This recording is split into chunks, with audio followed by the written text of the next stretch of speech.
आप सभी को नव वर्ष की हार्दिक शुभकामनाएं। ये नव वर्ष आपकी जिंदगी में खूब सारा धन धान्य, सुख समृद्धि, प्रेम, अपार धन को लेकर आए।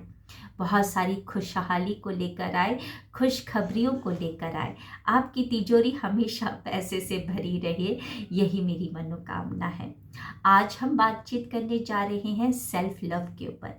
सेल्फ लव के ऊपर मैंने 2 सीरीज बना रखी हैं, self love series 1 to 10, then self love plus LOA series 1 to 10, जो कि आपको प्लेलिस्ट में मिल जाएगा। आज भी हम सेल्फ लव के ऊपर ही बातचीत करने जा रहे हैं, थोड़ा सा एडवांस्ड लेवल पर बातचीत करने जा रहे हैं। सो ये वीडियो बहुत ही इम्पॉर्टेंट है, स्टार्टिंग से लेकर एंड तक जरूर बने रहिएगा। A very good afternoon everybody. मैं डिवाइन पावर शोभा आप सभी का बहुत बहुत स्वागत करती हूँ अपने आज के वीडियो में। कैसे हैं आप लोग? आई होप बहुत ही अच्छे होंगे, लाइफ में बहुत ही मस्त होंगे, अपने आप से खूब सारा बात प्यार कर रहे होंगे and obviously law of attraction को भी फॉलो कर रहे होंगे। सो बढ़ते हैं आज के टॉपिक की तरफ। सेल्फ लव के ऊपर हम बातचीत करने जा रहे हैं। एक कहानी आपने सुनी होगी, भस्मासुर की कहानी। भस्मासुर जो कि इस अपेक्षा के साथ घूम रहा था कि उसको सबसे शक्तिशाली बनना है।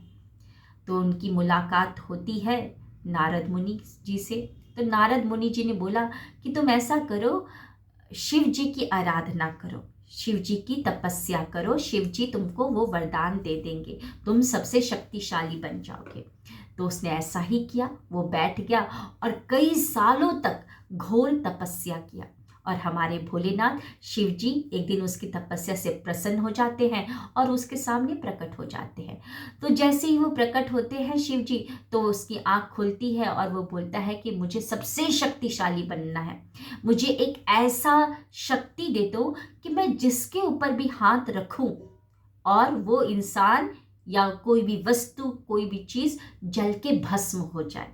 इसीलिए उसका नाम भस्मासुर भी रखा गया। तो शिव जी भोले तो है ही, उन्होंने कुछ सोचा वोचा नहीं और दे दिया, मतलब वरदान दे दिया, तथास्तु बोल दिया। अब जैसे उसको शक्ति वो मिली, तो अब वो टेस्ट करने लगा, कुछ चीज़ों पर हाथ रखने लगा और देखा कि हाथ रखते ही वो चीज़ जो है जलकर भस्म होती जा रही है। अब उसको लगा कि अच्छा चलो, मैं तो किसी को भी भस्म कर सकता हूँ। तो जिसने वरदान दिया था, यानी कि शिव जी ने वरदान दिया था, अब उन्हीं के पीछे वो पड़ गया कि अब मैं शिव जी के ऊपर हाथ रखूंगा, इनको जला के भस्म कर दूंगा। तो मैं ये कहानी क्यों सुना रही हूँ? हम भी ये गलती करते हैं, हम भी ये गलती करते हैं। हम खुद ही सामने वाले को भस्मासुर बना देते हैं, हम खुद ही सामने वाले को एक शक्ति दे देते हैं कि आओ तुम मेरे को भस्म कर दो, आ बैल मार मुझे तू। वो कहानी जो है ना, वही कर देते हैं हम खुद ही क्रिएट करते हैं। कैसे? समझिए। अगर आप एक ऐसे व्यक्तित्व के इंसान हैं जो बहुत ही खुले दिल के हैं, साफ दिल के हैं, नेक दिल के हैं। साफ दिल होना कोई ऐसा भी नहीं है कि आप बुद्धू हैं, लेकिन देखिए सामने वाला कैसे उसका उपयोग करता है, उस बात को समझिए। अगर आप एक ऐसे व्यक्तित्व के इंसान हैं जो अपने तक बातों को नहीं रखते हैं, आपको क्या लगता है कि मेरी शादी हुई है, अब मेरी जो बातें हैं, मेरी जो भी फैमिली बैकग्राउंड है, जो भी चीज़ें हैं, वो मेरे सामने वाले यानी कि मेरे लाइफ पार्टनर को सब कुछ A to Z पता होना चाहिए। हम ये सोचते हैं कि सामने वाले को पूरा पता होना चाहिए, मेरे बारे में सब कुछ पता होना चाहिए।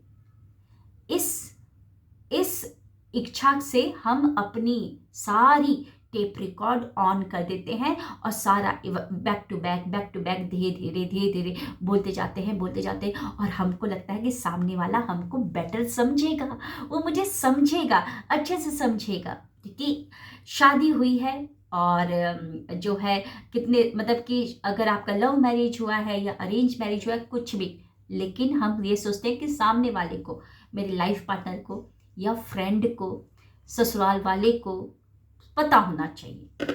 मेरे बारे में सब कुछ पता होना चाहिए। और इस अपेक्षा के साथ हम उसको सारी बातें बताते रहते हैं, उसको शक्ति अपनी देते रहते हैं, और वो बन जाता है भस्मासुर। किसी के बारे में हमको नहीं पता है कि वो हमारी बातों का किस तरीके से इस्तेमाल करेगा। वी डोंट नो, हम नहीं जानते।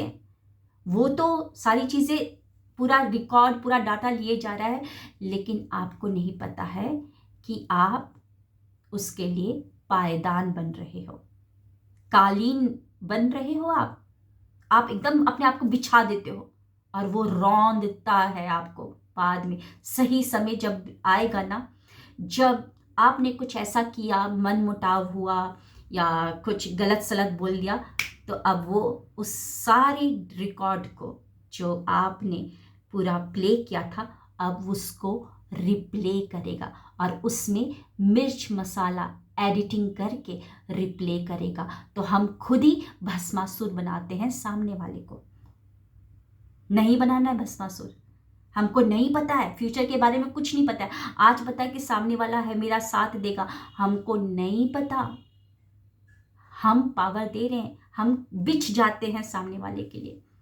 हम बाउंड्री नहीं बनाते हैं, हम मिस्टीरियस नहीं बनते हैं, हम कुछ बातें अपने तक नहीं रखते हैं। मिस्टीरियस बनोगे तभी तो वो जानने की कोशिश करेगा ना आपको, जानने की। हमको लगता है कि हम सारी बातें बताएंगे तो मुझे वो बहुत प्यार करेगा, मुझे वो समझेगा, लेकिन ऐसा नहीं होता है।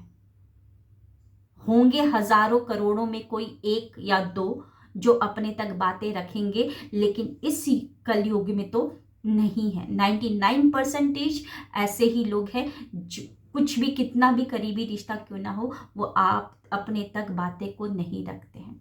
तो भस्मासुर ना बनाए, मत बिछिए कालीन की तरह, मत बिछ जाइए कि आ तो मुझे रौंद। अपनी बातें, अपनी फैमिली की बातें, फैमिली में कुछ हुआ था, कोई घटना हुई थी, कोई मारपीट हुआ था, कुछ भी हुआ था, उसने ऐसा किया वैसा किया, कुछ भी कॉलेज की बात मत बताइए, मत बताइए। कोई फ्रेंड नहीं, कुछ नहीं, मत बताइए। हम अपने आप से ही उसको पावर दे रहे। अपनी अपनी बातें अपने तक रखेंगे, एक बाउंड्रीज बना के रखेंगे तो बहुत ही अच्छा होगा। हम ही कोई बाउंड्री बनाते नहीं हैं, वो बार बार आता है, हिट करता है, ट्रिगर करता है, और फिर हम परेशान होते हैं। हमको लगता है कि मतलब कि कोई भी मेरी वैल्यू नहीं कर रहा, क्योंकि आप खुद ही अपनी वैल्यू नहीं कर रहे हो, खुद ही अपनी वैल्यू नहीं कर रहे। तो ये गलती मैंने की है। उस समय तो मुझे कोई बताने वाला नहीं था, कोई समझाने वाला नहीं था, लेकिन मैं आपको बता रही हूँ।